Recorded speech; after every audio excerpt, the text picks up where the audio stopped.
can hear destiny calling out my name.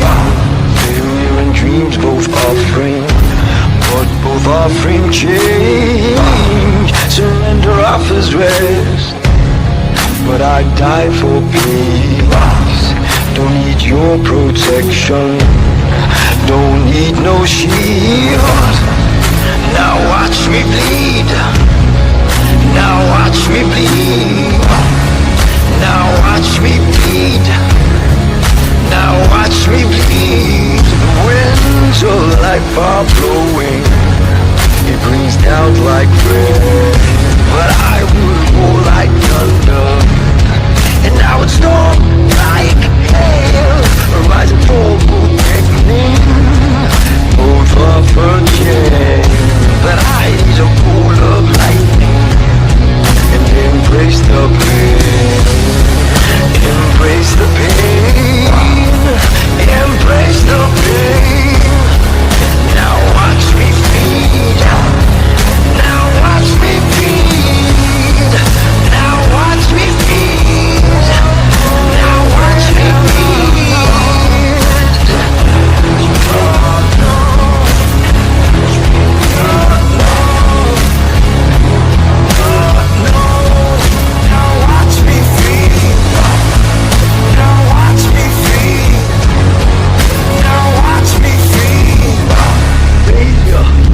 Not an option, I will not just survive.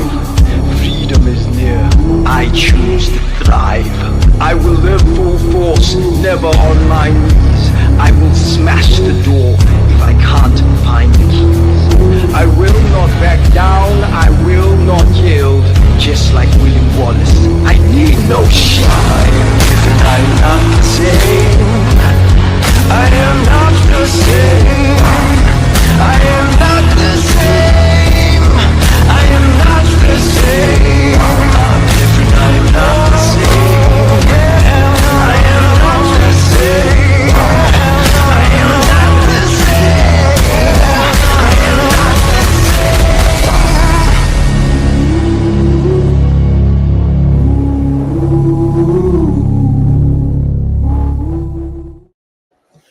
Ladies and gentlemen, we are live and welcome to a head-to-head. Hang on, he's not here. There we are. Ladies and gentlemen, we are live and welcome to another head-to-head. We've got three absolute studs on the screen. Well, actually, four absolute studs on the screen. Me, Paul Passmore, and James Wall. Of course, you've met already last night with Neanderthal man in Paul Cruz. I just looked at the stats that you put up there. For example, like we're like almost the same size. Who's put the stats up? I've not put the stats up. No, the stats of whose stats did you put up? You put Beach's stats. Yeah, we're like the same exact size. Well, I think them are bullshit stats, to be honest with you, because James Beach, he's got show muscles, James Beach. So he's got like really skinny wrists. He's about 6-inch wrist. And he's got like a really thin forearm and a big bicep. It looks like a chicken drumstick. You know what you had on your barbecue last night? So no. Yeah. Anyway, enough of that. Listen, I just want to introduce, first of all, my pal. He's wearing the top. Stand up a little bit, James. Show us what people are going to see when they go out to battle. Look at that. Have you seen? Look at his flex and everything. Let's get him on already. Hey. He's just eclipsed 2 Yanks in one bicep tensed. Hey, up it. Oh, look at that. Oh gosh, it's an absolute mess. We've got 2 Yanks, we've got a stud British man, we've got a promoter, and I think there's a Yeti coming on any second. Look at that. He's a cross between Harry and the Henderson, you know, Bigfoot and the Henderson, and that bad guy who just Sonic the Hedgehog with them 2 little skinny legs and big belly, innit? Dr. Egg, you called.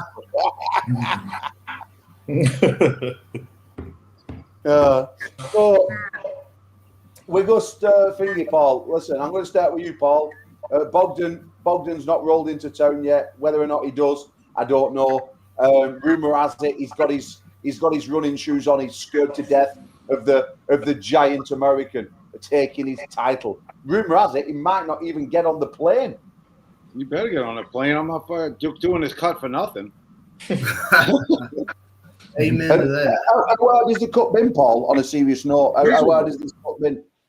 Well, normally I walk around like 250, and I just cut to 242, and that's where it works for me. Now I'm walking around at 242 to cut to 231. I haven't done it in 35 years. So. Yeah, that's takes some. And are you doing cardio or is it just diet? Well, straight up diet, and then now I just started my water load today, and I'm just miserable trying to get 2.5 gallons and down my throat. It's just fucking crazy. And in all honesty, and I'm going to ask the same question to Paul Passmore as well here. See, both Bogdan Stoica and James Wall, they're able to eat to the weights. I mean, they both walk around generally around about 97. James he's bulking up. He's about 100 kilo right now, I think.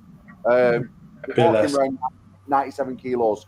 Do you feel, and this goes to both guys now, do you feel like you're at a disadvantage because you're having to, like, cut down to the weight, or do you believe that you're at an advantage because you're going to come in probably much bigger men? Definitely not a disadvantage. I regularly cut. I stay between. See, in America, I have to bounce between 105 kilos and 110 kilos regularly. I do it all the time. I do it 3 or 4 times a year.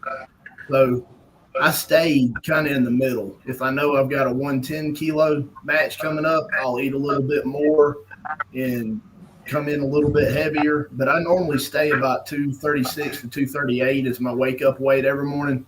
So, and if I've got a 105 kilo match coming up, I just honestly just eat a little bit cleaner, do a little bit more cardio. And if anything, I come in better cardio shape at 105. So I know that was a little bit of a problem I had with my last match because I was trying to put on weight. Now I've been doing so much cardio and just eating clean. I'm on weight right now. I don't have to cut. I was at 232 which is 105.5 kilos this morning. So that's just eating normal. I'm still eating carbs, just doing cardio, but just eating really clean. So if anything, cutting to this weight may have given me an advantage in coming in better cardiovascular shape. And just on that, though, you've been like a 300-pound man in past, am I correct? Yes. I've gotten up to 290 pounds. I was force-feeding myself. I pulled super heavies for a while, and I just decided to get healthy and cut back down to this weight. And I feel a lot better. And I got tired of competing with people who were a foot taller than me and outweighed me 150 pounds. I usually would still win, but I got tired of giving up that much of a disadvantage to my average opponent. So, and what sort of power difference would you say that you have? What sort of power difference would you say that you have between the 290 and the 230, Paul? I lost 60 pounds to get here. Power wise, do you feel like you lost any or not? To begin with, yes. But here recently, literally over the past month, I'm hitting the numbers that I was hitting at super heavyweight again on my power pull table. It's been a goal of mine for a while, and I finally got back there literally about 2 weeks ago. I was able to start hitting the same numbers I was hitting on all my movements. So I've regained my super heavyweight strength once again, fully. It's been close. I've been working back towards it, but I'm back there now. And Mr. Cruz, what are you saying? Is it difficult for you? Do you feel like you're weakening yourself down, or is it an advantage? Well, I got up to I used to walk around at like 330. 330? Yeah. And I cut down and I walk around comfortably without trying at like 265, 270. I felt really good, really strong, but like same conditions with Paul. He's going up against monsters in the supers at that weight, and they're 100 pounds heavier. So my wife and we were talking. She's like, "Do you think you could do it? Do you think you could walk around and make the weight for 242?" And this Winter Blast will be 1 year I've been able to make 242 for everything I've went to. Now, this is the first time ever that I've tried to get to 231. And the disadvantage, absolutely. I feel like, you lose a little bit of both. So, maybe I gained a little bit of speed, but I definitely feel like my numbers are a little lower than they should be. Yeah. And we're going to bring you in now, James. Yeah. So how are you looking at this, James? Are you looking at it like I'm coming in, I can eat whatever I want. I'm not restricting my calories. I'm not restricting my water, my food. Because let's just talk about your last match. Me and you speak quite often. Now, in your last match, you felt as though you didn't quite do things as good as you could. Your electrolytes were down. Your water was down. The flight was 8 hours difference. You didn't quite time that and get it just perfect. You believe this time round that everything's on point. That's true, isn't it?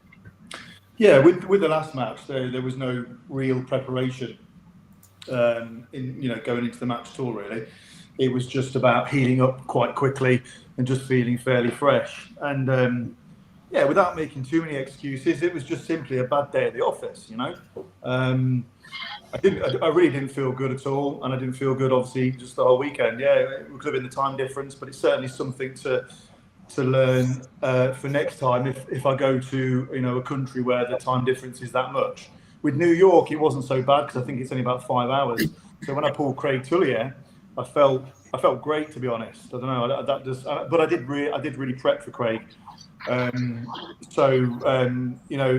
why I think it was sort of like a real 50-50 match.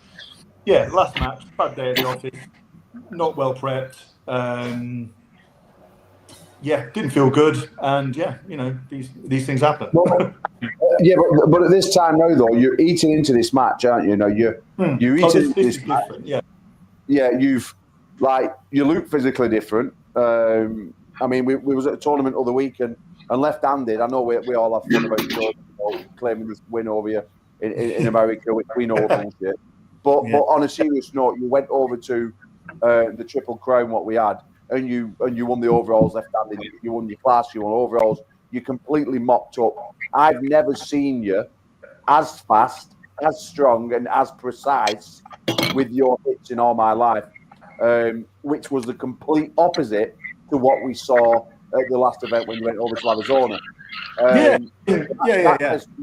I mean, for anyone who's watching who doesn't know James, if you're from the Yankee Doodle Dandyland, James Wall is the most professional arm wrestler we have in this country. As in regards to, he lives it to the absolute T. There's nobody else puts the heart and soul into it what James does. And if he sees something goes wrong, he fixes it and puts it right. And we saw that just a couple of weeks ago on his left arm. I'm very excited to see this match. I can't pick a winner. I genuinely can't. Every time I feel that one of you has the edge, then I see another reason why it's just cancelled out. I think this is going to be complete carnage, poetry in motion. I know Paul Passmore is clearly coming in at his best shape he's been in for a long time. But I also know from seeing you and speaking with you daily that you're doing that as well. And I feel that you think, and you correct me if I'm wrong, that the extra weight that you're able to put on is going to work for you. But to what point? Because that brings me to something else. Sorry, guys, I know I'm going on, but I like nitpicking at it.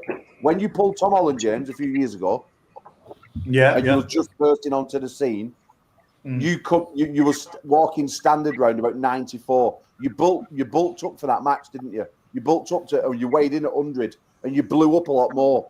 So do you think there is a certain weight cap for you, only being like a 5'7" man? I think now that I'm sitting around between 95 and 100, I think my body's just getting used to it rather than pushing that weight. So I'm not really pushing the weight for Paul in the match next week, to be honest. I'm just eating and staying healthy. And for Craig Tullier, I weighed in at well under 95, I think 93 or 94 kilos. So I believe that I'm stronger now. And I think that's needed for this match because Paul reminds me of Craig in many ways, but maybe doesn't have some of the attributes that Craig has, like perhaps the speed. So, but I think he looks strong, if not stronger. So that's where I think that me being a bit bigger, that my strength, will help me there, because I think looking at him, he looks incredibly strong, but I'm incredibly fast, and I think he looks strong enough to absorb some of these hits that he's going to experience, and I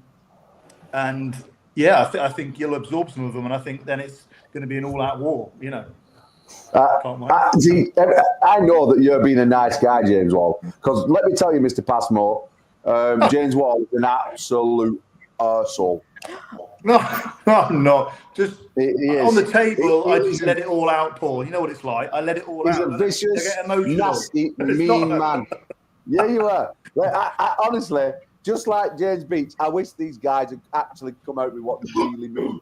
Because I know that James Wall just wants to listen, Paul Passmore. You've got that backward cap on. I'm going to spin it round 7 times. When I hit you so fast to the pad, yeah, but he'll have that. He'll have that on the day, Paul.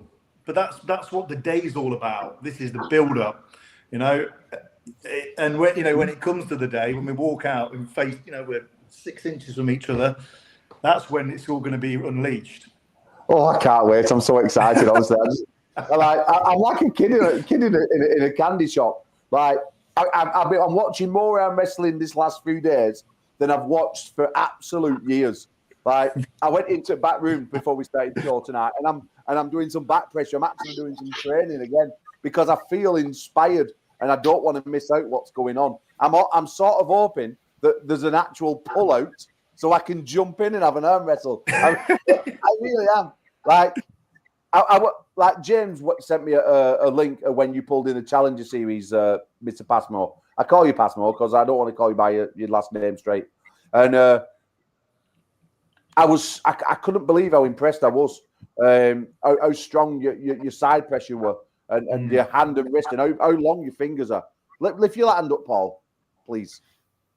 That's a mitt. Yeah, that's a giant hand. And I was watching that, and I said to James Wall straight away, I said, you might need to change your game plan here because that hand is coming round here. It's really engulfing that big bastard's hand. And we had a bit of a discussion, and that was something I didn't realise how much of a hand you actually had, because even though I saw it get compromised once or twice, you didn't really overly lose it that much. You kept with your joint and your side pressure, and I thought that's when I was leaning towards James. And then when I saw that match, I rung James. I went, James, I think you're going to have to change your technique here because I'm really worried that you're not going to get your position. And he'll tell you the truth. That's exactly my thoughts. And I'm really sitting on the fence. No, yeah, so I've watched your matches, and I've watched a lot of your matches, Paul, and yeah, really, really impressed. Really impressed that you can pull sideways with your wrist bent back. Yeah, your hand looks ginormous. You look really resilient at the table. But you can't take always too much from people's matches, can you? Because you could have looked at some of my matches. If you'd have watched my last match in America, fucking hell, don't even look at it. You know what I mean? I was literally like asleep during that match. Like, don't even watch the match. Watch the Craig Tullian match. Watch me in England. So sometimes we overdo it, don't we? We look at people's matches, and it depends who you're pulling, because you need to change it up against certain people, don't you? Yes, absolutely. Our only common opponent is Craig Tullian. I watched your match with him, and I knew how he and I stacked up and how you and him stack up, and I can go ahead and tell you it's going to be a close match. It really is, because me and him had a good war. You and him had a good war. It was pretty back and forth. We met in a tournament in the overalls, and I had won my bracket, and then I beat the super heavyweight and the next weight class down. Then I ran into Craig, so I didn't have any rest after 3 matches in a row, and then I pulled him in overalls, and it was a war. And he ended up hurting himself when we were pulling. I ended up winning that one. But do you recall when he had to back out of ARMGODS about a year ago? Yeah. That was why it was that match. He ended up hurting himself. It was a nasty match. It was back and forth. We slipped a few times. We got into it a few times, elbow fouled a few times, and at the end, he ended up pulling his shoulder out of place. Shit, right, yeah. Unfortunately, Craig's a good friend of mine too. I actually look up to him and respect him dearly. He's one of the most wonderful people I ever met. But yeah, with that said, he's good. He's fast. And like you said, my last match with G just, I don't know. That wasn't me. It really wasn't. It was probably one of my absolute worst performances. I feel like if I got on the table with him right now, I started beating him 2-0, and then just everything went sideways. I don't think I'd have much of a problem with him if we met again. I watched that match. I've kicked myself 1,000 times, and I don't like to make excuses, but the week before that match, I did get the flu, and I lost a lot of weight, and I was trying to put weight back on. I couldn't eat right, and I was trying to eat a bunch to put on weight. And anyway, I blew up, and my cardio sucked, but that wasn't me. Normally, cardio is a strong point of mine in a match, and that one in particular just – I don't know. Everything lined up horribly, during that match for me. It was awful. Yeah. Well, we spoke about your match last night, and we got a 50-50 vote. We'll have another go tonight now, but I've been running a poll on Paul Cruz and Bogdan, and it currently sits at Stoica at 54%. And Paul Cruz at 46%. So, how do you see, while we've got Paul Cruz, we'll go around the circle. You know Bogdan extremely well, James. You pulled him, you've trained with him, you've roomed with him. How do you see Bogdan and Paul Cruz going, and how do you, and what attributes do you see that both men have got? What could literally be the difference maker in winning the match? Okay, so from what I've seen of Paul, now it's difficult to go on Paul because I haven't seen a great deal of you. Obviously, I've not had to study you because I'm not pulling you. So this is quite a difficult one. But from what I've seen, I think that you can definitely cause Bogdan a lot of troubles. The thing is with Bogdan, for me, is he, whereas I have like one ace move and a couple of all right ones, Bogdan just has like a lot of really good moves, but not necessarily like an ace move, but he's just got like a lot of good moves that really work. So I think that he's fairly versatile at the table. But from what I've seen with your style and side pressure and your size, as well, big guy, you've definitely got, you've got areas to really, really trouble him. So, I think the poll at the minute is pretty sort of like 50-50, isn't it? And I agree with that. Again, Bogdan's lightning fast like me. That's something to really watch out. I don't know how you fare to reacting to like speed and stuff, but from what I've seen, mate, again, like Paul, the other Paul, I think you can soak it up for a little bit. Yeah. Close match. I can't call. A lot of these matches, I can't call. This is the beauty of it, really. They're all really, really good matches. Well, we'll touch on a few of the matches that we didn't touch on last night later. But yeah, I mean, how do you see it going, Paul Passmore? I mean, you'll know Paul Cruz well. I mean, I'm sure you two have got to get it on at some point. I mean, I'd love to see you two compete for the 105 or the 115 kilo ARMGODS USA belt. That would be possibly the first match I would like to put on for Ultimate Arm Wrestler in the US of A. But we'll speak to Ryan Grandin and you two guys when we're over there, because I do believe that we're building in Ryan's garage a TV set. Oh, did I say too much? Please carry on. Okay, all right. I actually have a lot to add here. So I got to meet Bogdan at Knuckles Up. We actually rode in. We got off the flight. We were picked up off the flight together. I got to talk to him quite a bit. He's a really nice guy. Spent a lot of time with him. And then I also got to meet Paul in person. And Paul has pulled my coach, Ron Bath. And now Paul and I have never pulled each other. I'm sure we both see it coming. I mean, it's inevitable. We're both the same weight. We're both on the same trajectory. I know I can speak for myself. I have a great deal of respect for Paul and what he's doing and what he's done. So what he just did at the Arnold's and what I saw out of Bogdan recently and having seen both of them up close and spent some time talking to them, it's hard to call, but I am going to make a call. I think Paul's going to win. What he's doing right now, what he just did at the Arnold's was super impressive. The people he beat were super impressive. He didn't run into a lot of trouble. Now, I do know Bogdan is an absolute wizard at the table, and he's going to be a guy that you're probably going to have to beat 5 different ways. Yeah. But or he's going to come at you with 5 different moves. You know, it's not going to be the same thing. But I will say this: if you want to really get into analyzing, I watched him and Merlot's match very, very closely.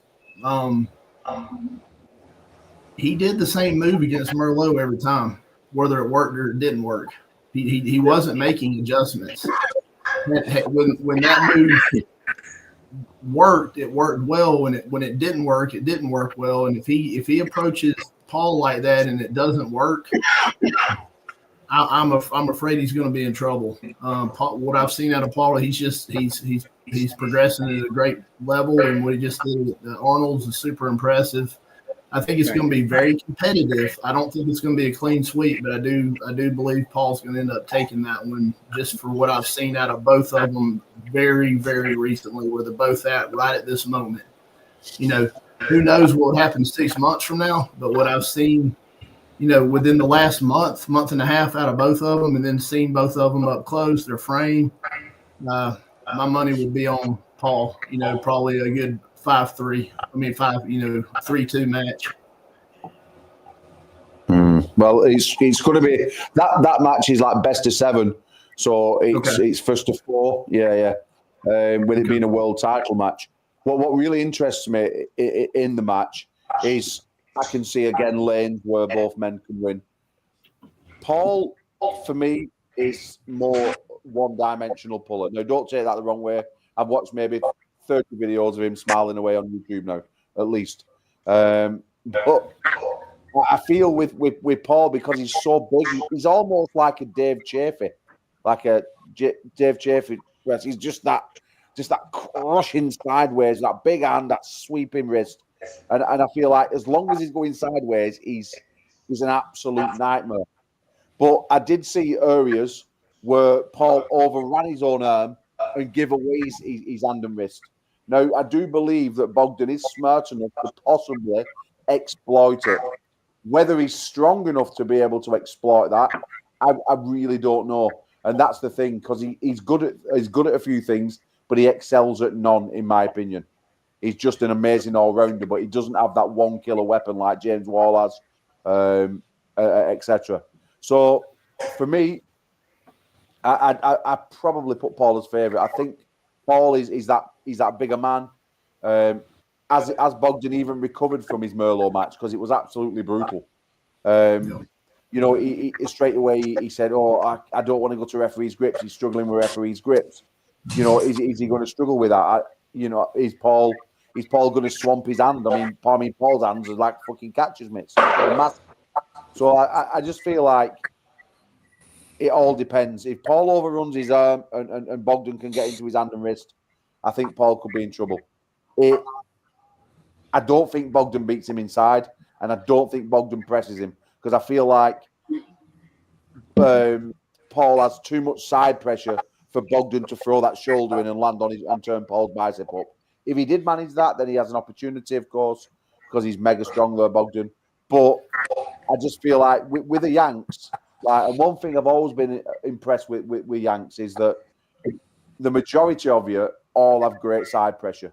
You're very much side pressure based country, I think, and that's why over a period of time you've all done very well with Eastern Europeans, like with the Russians at WAF, and had quite a few world champions, etc. Because your side pressures have been amazing, and I feel that's where Bogdan's greatest weapon is, and that's where he's gonna if he comes unstuck, that's where it's happening. So. Yeah, haven't seen both of them up close recently. Paul's a much bigger man, considerably larger. I think Bogdan went to the tournament. And am I right thinking, James, in Arizona, when he won there, he was 103 kilos. And when he pulled Merlo, he was 95. Was it? Is that right? Yeah, he had to make a weight cut for Jason Merlo. He says though that it was really easy. I think he said he didn't take away. He said to me he didn't take away any strengths or anything.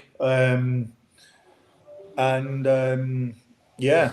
I mean, he tried to top roll Jason Merlo, didn't he, at the start, and came slightly unstuck, didn't he, in the first 2 rounds, and then in the end it looked like he relied on just coming sideways, but just holding on to a bit of side pressure and just losing his wrist a little bit, but managing to pin Jay. Yeah. So he weighed. I know it was a 95 kilo match for Merlo. Go on. And Mr. Earthquake, guys, if you've not already met him, Mr. Passmore, you're going to meet him now. This is the president of the PAA, which is our federation in the UK and Ireland. He's got an event tomorrow. I'll just give it a quick plug. It's at the Preston War Zone. It's something that he puts on all around the country. He's the hardest working man we have in the country. He's the most honourable man I know we have in the country and selfless man. I just want to big him up there. And he's got a great event again tomorrow. So if you're in that area, if you're in Preston, or you just want to travel down, please get there. It will be going live on our YouTube channel as well, on ARMGODS YouTube channel. So you'll get to see unbelievable wars. A war zone is what it is. It's basically a group of how many men turn up. They all go in the same class. It's the first 1 to 10 pins, and then you need another 6 pins to win the final. Is that correct, Dan? Yeah. Well, no, 5. You have 6 people get into the final, so you have to get 10 pins to get in the final. And then once we've got the 6 finalists, the first 1 to 5 is the winner, then silver, bronze, and then we have a little bit of a scrap to 3, 4, 5, 6. There's no doubt who the winner is. So I'll be there anyway. I'll be going there for an hour tomorrow, going supporting the guys at Preston and stuff. Hopefully Neil Pickup comes up and challenges me to a match outside table, and I'll make him do a double back somersault with pike and twist out of the door. So just so you know, Neil, if you're watching this show tomorrow, I'm going to beat the chest and wave the finger at you. Sorry, guys, it's just a running joke that me and Neil have. So, Dan, how do you see this Passmore getting on with Mr. Wall? Because on this thing, it's now 55% of people are saying Paul Passmore is going to put James Wall out of business. He's going to break the wall. No, he isn't. Nah. Yeah, opinions are always difficult, aren't they? I mean, the thing is I think the whole card is data. We haven't got much data for the UK against the US. Of course, Mr. Waller's been out there, Stoica's been out there, Tom Holland's been out there, but past those 3 and yourself back in WAL days, we haven't got much data at all. And I think this is going to be a really good event, the fact that we're actually going to see how is our guys doing? How are your guys doing against some of our stuff? And I think we'll look back on this as being a one for real, some data, because obviously you're going to looking at doing future things, UK and America. And, it is very hard to compare people that you don't know and how. I mean, obviously, I know James. I've seen maybe the best and the worst of James from different ends of it, and I've seen some amazing stuff from him. So it's hard to say. Obviously, I'd like to see my man win there, but I think you're up against it, James. But I know you've got a lot of tools. You're dedicated. I said it last night. You've got probably the most committed lifestyle to arm wrestling that we've got in this country, because you just live it and breathe it. I think Noah Burton's not far behind you, how he actually feels and lives. Because Craig Sanders has been doing that same sort of stuff years and years and years, and he absolutely loves it. And the passion between the 2 of you is really big. Can I just jump in though? I know something that James does what them 2 don't do, and don't have the discipline. Do you know what it is, Mr. Wall? I'm going to come out with Alcohol. What? They both drink. No. Forget that. A lot more retention in it than that. No. Go on, tell me, Paul. The semen retention. Tell us about this. Fucking semen retention. I was only joking about that. Mate, because I know Kirsty be fucking fuming with me when you can't get near her for 3 weeks. No, come on. Tell the truth. So this is how professional James Wall is. He goes through 3 weeks of semen retention. So you're going to get like a giant testicle, absolute horn bastard. Boing, boing, all boing. over you, Paul Passmore. And then I've got a feeling when he's dealt with you, I think all the women in America are going to get pummeled. Oh my God! Let me just read this speech out from Wolf, guys. 1 second. That Wolf is going to be here. I really don't even know what to say to that. So, slanty lads, which is basically cheers in your language. Good on you. Thanks for promoting ARMGODS here tonight. It's good to be off the hook at Valley. It's going to be off the hook at Valley Forge. It was coincidental or international that Ryan picked this historic site. Well, Ryan's an absolute bellend because he picked a site. We know why. We know internet. So part of what we need is a big internet cable to go into the live television set. What we're going to be putting out there. And Ryan went and picked somewhere that doesn't have it. So well done, Ryan. So now we're going to spend another £3,000 on a Sky dish. So there, thanks a lot, Ryan Grandin. Just so you know. But yeah, so the semen retention, James, how much extra strength do you get? Well, I don't know exactly how much you get, but it's it's supposed to be science, isn't it? Don't how can I put it politely? Don't do anything, for at least like 10 days. And you 10 days. Yeah. Oh, yeah. Minimum 10 days. Boxers do it 24 hours. Boxers do it for like 6 weeks, apparently. But if you can do it for 10 days, amazing. But just basically, the longer the better. It's meant to heighten your testosterone amazingly. So yeah, I do it. It's just something that I do every competition. And well, we know what you do on the night after. That's what my sister's here for. Shocked. Oh my God. Yeah. I mean, on a serious note, James said to me, he said, Paul, why don't you try the semen retention? So I did. I tried it for 3 days, and then I found myself hiding in bushes looking at women. I've got to stop. You do that anyway. Yeah, I was going to say, you do that anyway, Paul. Fucking hell. Yeah. Primary school. Yeah, if you're watching, Kirsty, I don't do it, darling. I don't. I've actually got some terrible pervert glasses. I'll be bringing them to America. No, but I mean, this is the thing, though, isn't it? Like, when you go into professionalism in sport, and then you've actually got these, when you're so close, like this match is probably going to be so close between you and Paul Passmore, and you're both drinking your aminos, or you're both eating your 250 grams of protein. You're both eating your carbs. You're both counting your calories. You both got your training on point. You're both peaking. You're both drinking liters and liters of water. You're staying hydrated. You're doing everything humanly possible to gain that extra 0.1%. And then you go out there and, like Mickey said to Rocky, women weaken legs, which that's what they say. You're on semen retention, and let's say you and Paul Passmore are 50%. You go and do semen retention for a couple of weeks. Is that the 0.1% difference that puts Paul Passmore to the pad because you've got giant buster gonads? Well, if it does, it does. Do you know what I mean? But it's basically, for me, it's just making sure that I've done everything that I can do humanly possible going into that match. All the prep's done, ready for the match. Now, you can completely fuck it up on the day, even if you've done all the prep. You can just have a bad day, can't you? You can have bad calls. The referees can get it wrong, or you can get it. You can just have a terrible day. I've got to fly over there. I felt like that's a bit of a disadvantage because I don't like flying over there. You get all the cabin pressure. The first thing I'll be doing is looking for a sauna as soon as we land, just to try and get all the toxins out. Of all the people coughing all over you on the plane. I don't like people, to be honest. And so that's what I'll be doing. And yeah, it's just making sure that you've done the prep in my head, because if I haven't done that, if I'm not hydrating, if I'm not doing that from now until then it's then I've got a reason. Then if Paul beats me, I've got a reason. If I didn't do all that prep and Paul beats me, it's like, I didn't do the prep. I didn't do the semen retention. That's the first thing I'll say. If Paul beats me, I didn't do the semen retention. Fuck's sake, you know. No, but that's the thing, though, isn't it? When you go on, Dan. Well, I can feel a new nickname coming on for you by the time we get there. Go on. We'll find out.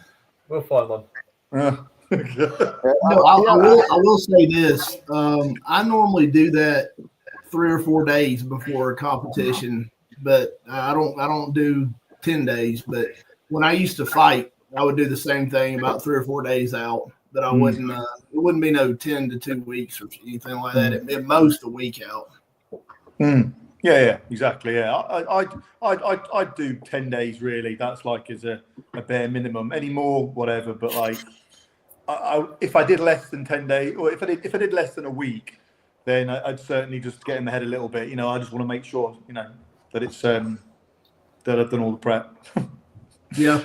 Definitely an interesting topic of conversation.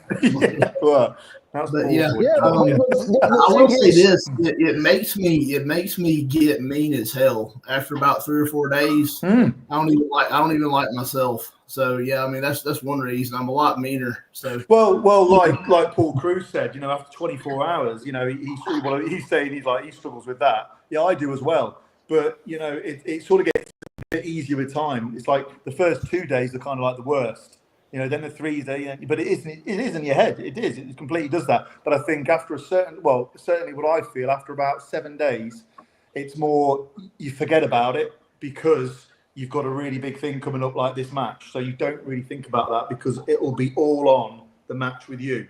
All my focus will be you. It won't be that. So it's like. So all of that will be speed focused. You know, I won't be thinking. We've got a quiet minute. So let's say, James, now you're at home. You're 8 days into semen retention, right? Your missus decides she's going to walk around in a new bra and knickers, right? And then she bends down, her cheeky nip slip, and it's about 2 inches off your face. Do you stick your tongue out like the crazy frog, or would you just turn away and go? Oh yeah. You know, I'll do a bit of edging. You know, try and go as long as I can. Edging. Listen, guys, do you know what edging is? You know what edging is? If you Yankees don't know what edging is, it means right. You'll put it in, but you'll get yourself to the brink. But you just don't shoot it. You know what I mean? Now that's real control. If you can do that. Yeah. Yes. So, can you do that, Paul? Can you do that, Paul Cruz? No. No. Zero hesitation. I've always said, I'm not stopping. Try it. well, I've always said that you're like one chromosome from a Neanderthal man. So, with you just get them by the club them and just take them home and drag them in your cave. The only time I fart and don't finish, I'm drunk. Paul, so in your club, Paul Cruz, obviously we know Passmore trains with Ron Bath, and we'll get on him later. But in your team, Paul, who's the guys that we know, who you're closest to, who we know that you train with? Well, there's not many of them now. I used to train with Mike Aiello, Kevin Nelson. Yeah. You know, that's the New York guys that we were with. Dan Fortuna still pops around once in a while. I see him. Mike Ciliaris came. I was actually at Dan Fortuna's house, and we messed around a little bit on the table, picked his brain. But other than that, you know, the guys are a lot of new guys. You know, Steve Black still in it and out of it, and he's the one who sent me into keep continuing to do it when I first started. You know, pushing past those elbow pains. Yeah, I mean, Mike Ciliaris, I mean, them guys you mentioned was all beasts, but Mike Ciliaris was a special arm wrestler. He was very, very good. I got to travel a lot to get good, good workouts in. Yeah, The thing, Mike, he used to always impress me because I loved his psyching out shit. You know what I mean? He had a giant hand as well, and he'd go into his like fucking psycho eye mode. The crazy eyes. Yeah, he was a good guy, man. I liked him. I used to like watching him arm wrestle. I like the passion he's for bringing to sport, and then suddenly changing to like being a super nice guy 1 second later. You know, so that was good. Yeah, table's table. Yeah. So how often you getting on table then, Paul? How often You take the table personal. How often do you trade on table? At least once a week. Yeah. What, like, do you have a structured table session? Is it sort of like do you do drills or stuff like that, or is it just whacking yourself about? I have a table set up at my house with weights and pulleys and everything. I do that at home, and then every week or week and a half, I try and get to a practice with some of the guys and have them strap bands on, and then and that's pretty much I do a lot of gym exercises. See, it's interesting when you see people how they train and stuff. Like when I'm coaching down at my club, we're very much like table arm wrestlers. We can pull 2, 3, 4, 5. I mean, there was a time I had 31 days on table straight, just doing like motions. I was speaking with Krasy Kostadinov after he snapped my bicep, and he put me onto a routine. I've known Krasy since we were like 15, and he put me onto a routine of like literally doing like controlled pull throughs on a daily basis, and I managed 31 days straight, which you can do, and I did this for about a period of about 18 months. And you were training with me then, James, weren't you? You were training with me that period quite a lot, and I must admit that I have got strong doing weights. Don't get me wrong, but I always felt like I lost the fluidity of the arm wrestling table. But when I was doing the table, like literally on every day, I honestly felt as though I could go on the table and be 90% all the time, like no matter what. If I was beaten up or what, you go and train on the table once a week, and you kill yourself. For 2-3 days, you can be fucking written off and maybe sore, like maybe I've nothing to the gym for 3 or 4 days even. Whereas I felt when I was on the table every day, I was never, I couldn't obviously give 100%, which you don't want to be doing anyway, but I was always in that range of like that strength building mode of 80 to 90%. And that was something what was phenomenal for me. Unfortunately, I lost my training partners at the time who was doing that with me. But I would love to get back to doing it because I just felt I was seriously strong in certain areas and very, very fluent on a table. Like, when you just go somewhere, you get in your car and you just, like, I don't know if you guys drive stick or not, but we do. You just get in, you drive stick, and it's just like you don't even know what you're doing. You're buzzing around. That's what it felt like being on table for me for that amount of time. Yeah, you don't get that muscle strength the same, but yeah, that's just some of what I was doing. What about you, Paul Passmore? Okay, so this is my philosophy on exactly what you're just talking about. I've got a little to add here. When I first started arm wrestling, and when a lot of people start arm wrestling, I feel like they need almost all table time. They need a lot of table time. You learn a lot just getting the reps in, having people that know more than you teaching you how to top roll, how to hook, how to press, and all the different variations of all three. As you progress, and I had this conversation with Todd Hutchings, and this is where my philosophy started changing a little bit. Having the privilege of having Ron Bath as a coach, I have all kind of high-level guys stop in and practice with me all the time. It's been a privilege. So I've got to train a lot with Brazil, a lot with Hutchings. I've got a lot of table time with them. I got to pick their brains. And what Hutchings told me, he said, when you get to a certain point,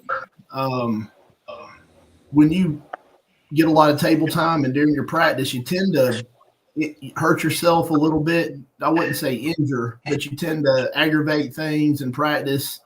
And because it's less controlled, you'll be a hold of a good opponent in your practice, and you could aggravate something in your elbow, your wrist, a little bit here and there.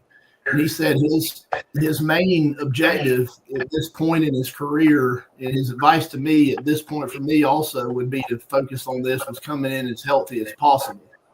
So with his table training, he does a lot of vector training with his power pull table, and he's able to control what he's doing and stay healthy and keep up with his numbers. So my philosophy, I still get in a lot of table time. I get in a good hard practice at least once a month, but I've transitioned as I progress to more pulley time, more working with my vectors. And I keep a measurement of everything I'm doing. That way I know I'm progressing, I'm getting stronger, I'm getting weaker here. Everything I'm doing, I've got my numbers. I've got a book, I write it all in. And I've kept up with it for years. And like I said, I was just able literally to hit the same numbers that I was hitting in my super heavyweight at almost 300 pounds. But when I lost this weight, I lost some strength as I came down. I came down as healthy as possible, but I did lose strength. So now I just have literally gotten myself back to where I'm hitting the same numbers at the same vectors that I hit at super heavyweight. So my strategy now is to get in table time and train, and but stay healthy, because we all know how to arm wrestle. So the more if I get a hard practice in, normally something's aggravated when the practice is over. So now my main energy is put into my vectors and making progress there.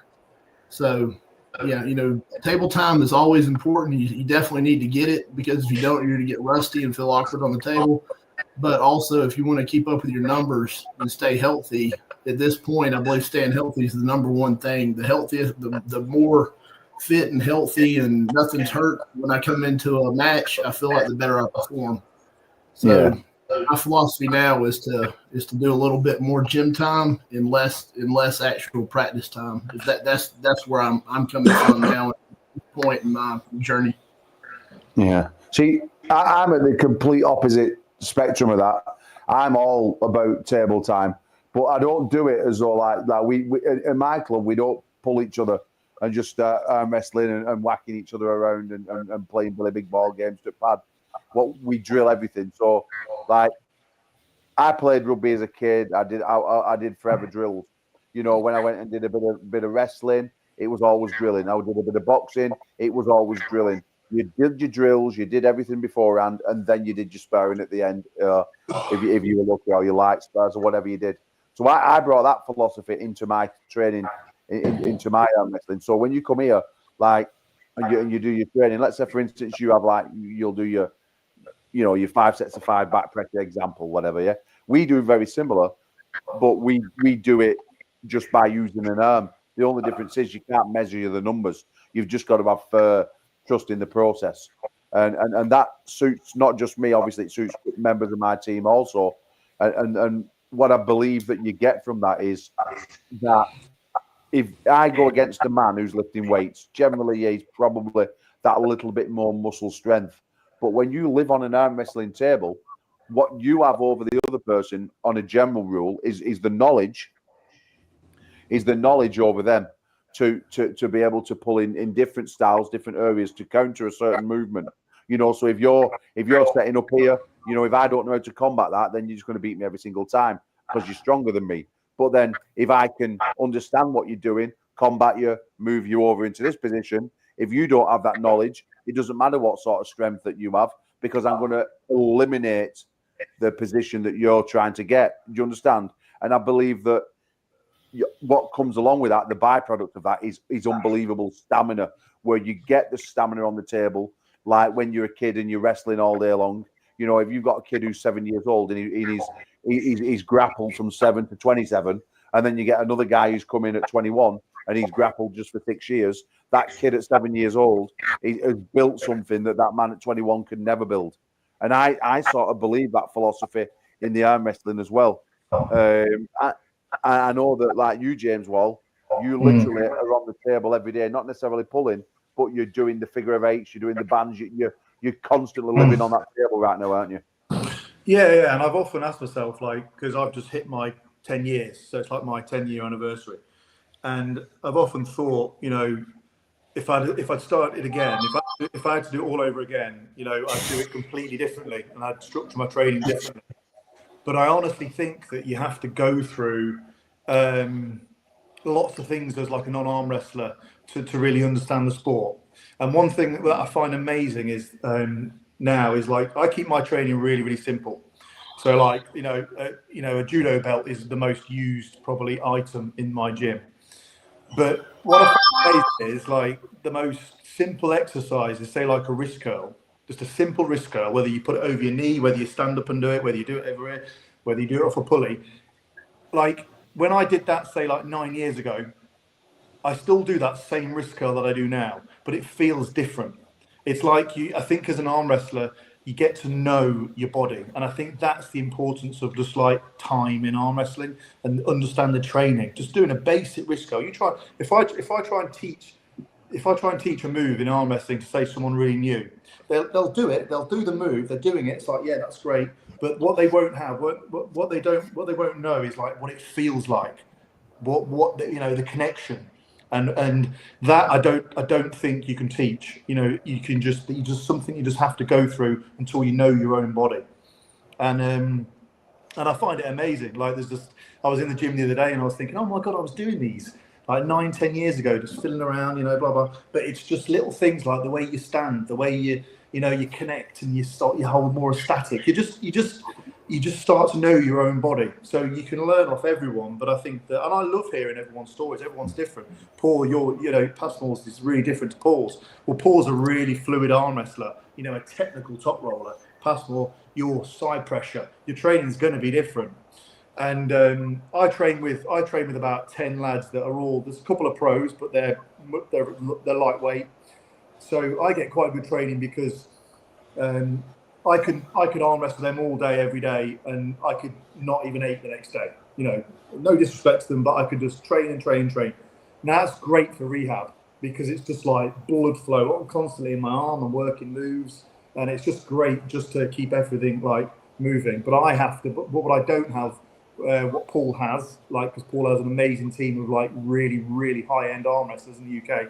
I don't have anyone like that, so I have to go elsewhere around the country. I've just trained with Rustam Babayev a couple of weeks ago, so I have to do that and travel around a little bit. But yeah, I think it's like you're saying, Paul, about Todd Hutchins. That's like he's what 30-40 years into the sport, isn't he? Oh no, he started a bit later, didn't he? So what is he, 25 years or something into the sport? I think that the stories that you hear from these like elite arm wrestlers that have been arm wrestling for years and years, basically, I don't think a novice arm wrestler can do that. I don't think they can. I think it's really important that novice arm wrestlers don't take like the advice or the training regimes of these elite guys at all. I think they just need to pull. They just need to pull and keep themselves healthy, with just a team and generally keep fit for the first couple of years, without pushing their bodies too much. Because, if I did any of the training that I did now, back then, some of the weights, then I'm seriously going to hurt myself. But no, it's incredible. It's amazing, really, to hear people's stories of training. I think it's amazing because we all train so differently with some things, don't we? Yet we're all doing the same sport. It's amazing. Well, shall we look at a couple of matches? Yeah, let's do it. Right, just before, I'll not keep you much longer, guys, because I'm going to get home and see my missus. We've got some serious packing to get done.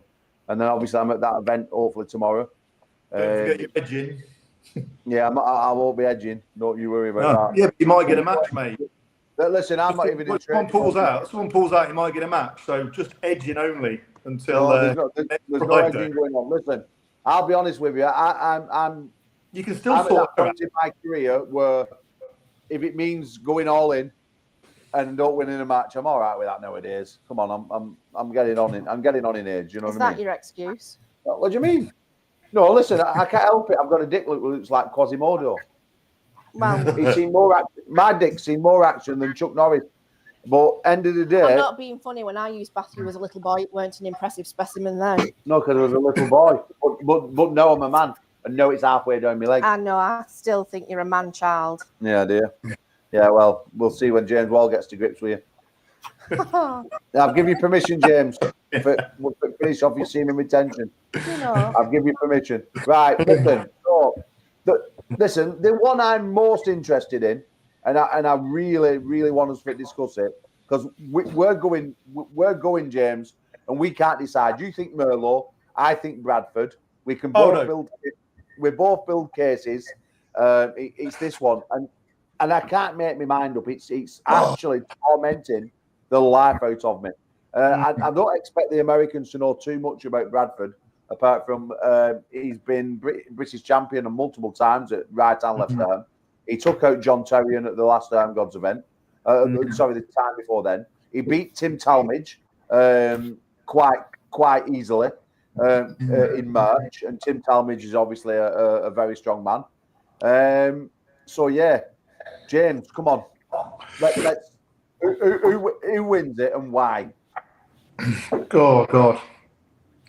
This for me is the hardest match to call of the night. It's actually the match that I'm looking forward to the most, because Merlot. I got to meet Merlot in when I was in New York when I faced Craig Tullier, and I was really impressed with him then. He didn't have the hardest of matches when I saw him, but obviously when I heard that he had Bogdan, I put Bogdan massively in favour of that match, and I was really, really impressed when Bogdan attempted his top roll against Merlot and just looked like he hit a wall. So I was really impressed with Merlot back then. I know he's training really hard. I know he loves it like me. I know he's really passionate. He's on the rise as well, so he's getting good quick. A little bit like myself, I think. Like with the trajectory, is quite good with him. David Bradford, on the other hand, he's a British superstar, and but we don't really know what level he's at. Do we? He's been in Scotland pulling quite a lot. He's taken out some really good names. But I'm really interested to see this. It's almost like, I think if Bradford can pull this off, like, amazing. If Merlot can do it, amazing. But the styles, like, I can just see it. For me, it's all going to be like, I think they've got to get to referee's grip on this, because both of them want that ideal grip. They're both going to be either, loading, they're going to be, either sort of dropping the wrist a bit, posting, they're going to be going. It's going to go to referee's grip every time, I think. And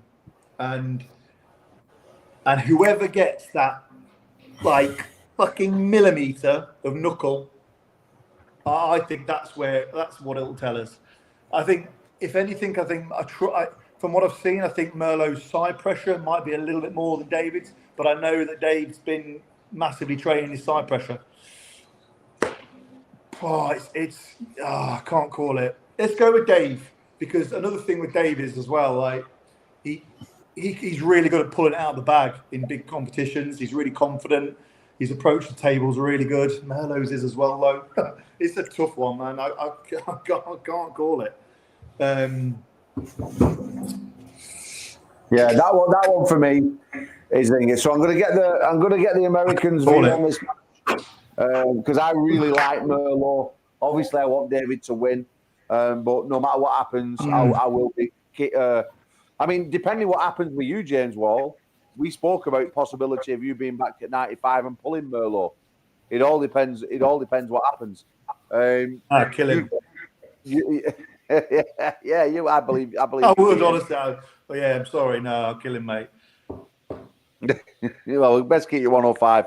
What I'm interested in is what I think. So the winner of Paul Passmore and you, he sits on the sidelines. The winner of Paul Cruz and Bogdan obviously moves on. The winner of Lee Webber and Rob Bridget Jr. plays the winner of them two for the world title. And then obviously the winner of yourself and Paul Passmore then goes for that 105 kilo world title as well. So that's the plan I've got for you guys. So that's quite exciting. Paul Passmore, does Merlot win or not? Yes or no? It's fine with a yes or no answer. Yeah, I think he does, simply because he just came off of a very tough loss. It's hard to beat a man that just came off of a very tough loss like that. You're not going to run into a more motivated person. When I lose, you got a whole nother animal coming at you. Whoever it is that faces me next, and I believe Merlot is going to be the same way. You know, he's coming off of a very competitive, tough loss against a very high level puller, and he's probably training like a demon. You know, in the dungeon, just killing it quietly. When I lost, I know the feeling, and I know how he felt. We talked about it. We both came off of a very tough loss. We both started out 2-0 and ended up losing the last 3. And that was very disheartening. And that lit a fire under me, and I'm sure it did under him. So you're probably going to be facing a whole nother monster. And with that said, I know next to nothing about his opponent, but I can say that.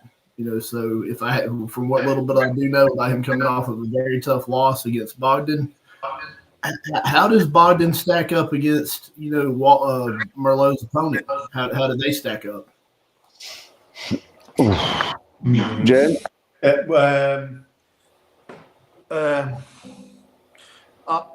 I'd put Bogdan heavily favourite in that match, but that's not said, but I think that obviously styles can make really, obviously matches and things like that. So, I think Bogdan's current form, I'd put him in heavy favourite, mate. But I've spoke to Bogdan about the Merlot match, and I think he made some real silly errors at the start, which we all do,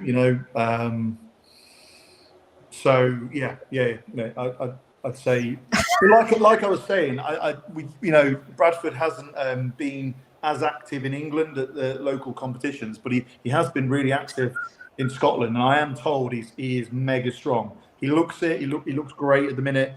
He's just taken out a strong guy from down south in England. And when Bradford's training and he's on it, he does really well and he performs really well. Well, Bradford's in the chat, and I'm interested to see his form. I really am. We haven't seen him pull, at ARMGODS since last year against Tim, and he beat Tim fairly easily, to be honest. And when he got his way with John Terrier, he beat John Terrier fairly easily as well. He lost the first round, then sat down and went, "You're not having this," and came back and smashed him. No, it's actually my coaching. Actually, what it was. Oh, yeah. Of course it was. Yeah. Ask him. He's in the chat. Let's ask him. Dave, who coached you to that victory? How strong are you at the minute, David? Come on. Yeah, how strong are you? I'm going to get Dave and Merlo on next week when I'm in New York. I'm going to get him on one show that night. But Paul Cruz, we know what you said last night. You think Merlo's battering David Bradford. Is that right?